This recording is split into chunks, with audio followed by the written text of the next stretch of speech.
India shares with its neighbour Pakistan a strange contradiction. Both countries are not known for the strength of the feminist movements nor the strong respect of women in the community.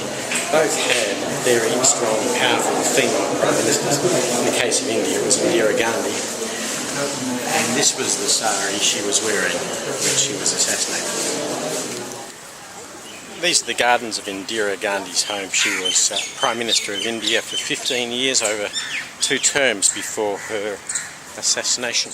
Indira Gandhi was killed here in her garden on the 31st of October 1984. You know, I read somewhere that Delhi is the Rome of South Asia because it is a hustling, bustling, living city with all of these ancient monuments, ancient ruins dotted throughout it.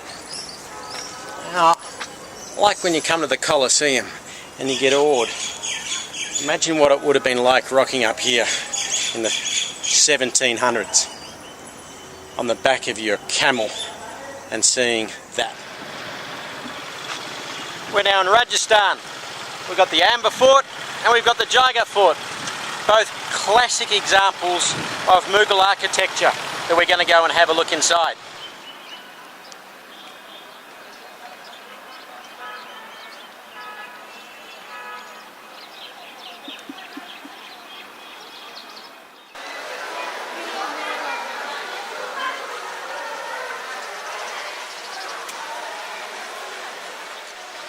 It doesn't take much to see why the Amber Palace here has just been inscribed on the World Heritage List.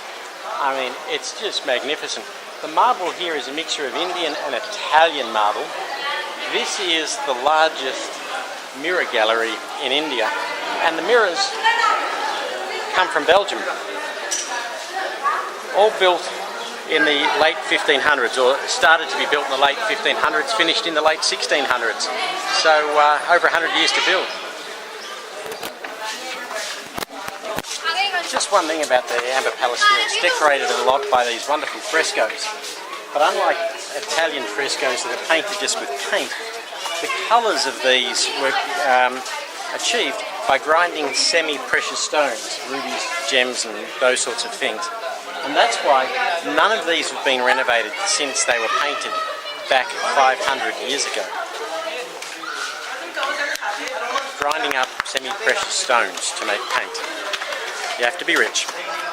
You know, most countries you go to, when there's been an extreme between rich and poor, at some point there's been a revolution. But here in India, there hasn't. Even though you get absolute wealth, like here in the Maharaja's palace in Rajasthan. By the way, he still lives here.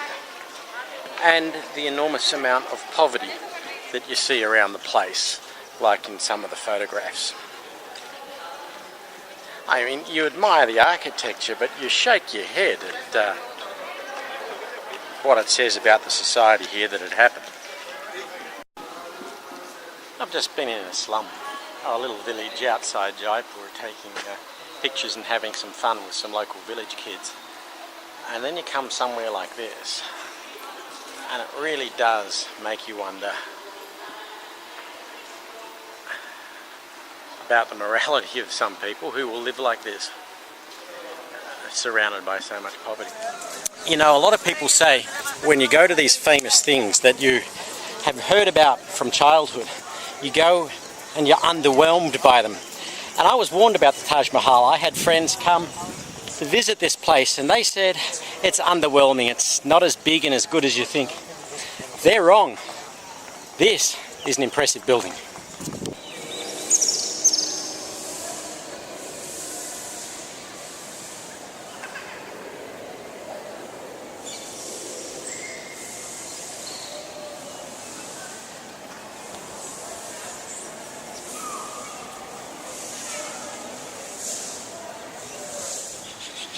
Here in Agra Fort in Agra, the home of the Taj Mahal, a lot of people know of the Taj.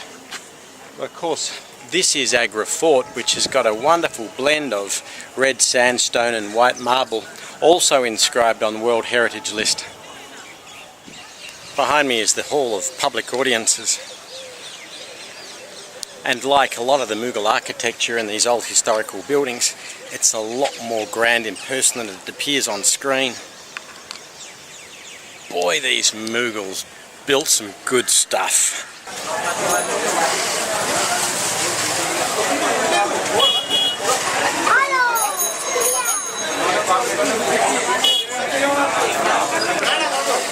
And this is where a lot of those marble inlay souvenirs that sell for hundreds of dollars are made. And I suppose one good thing is in this little local factory there isn't one small child, but gee, working conditions aren't great and they wouldn't make a lot of money.